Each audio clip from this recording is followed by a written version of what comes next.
Research study designs are of many types, each with its advantages and limitations. Before choosing a study design, one must establish aims and objectives of the study, and choose an appropriate target population. The type of study design used to answer a particular research question is determined by the nature of question, the goal of research, and the availability of resources. From an epidemiological standpoint, there are two major types of clinical study designs: observational and experimental. Observational studies are hypothesis-generating studies. Experimental studies are hypothesis-testing studies. Each study design is different, and so it would be important to choose a design that would most appropriately answer the question in mind and provide the most valuable information.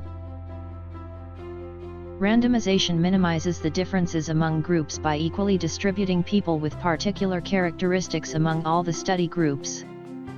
A blinded clinical trial is a field study of a drug in which the recipient does not know if he is receiving the actual drug versus a placebo.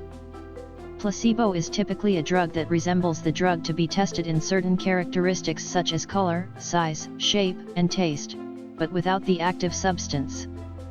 Bias means that a person prefers an idea and possibly does not give equal chance to a different idea.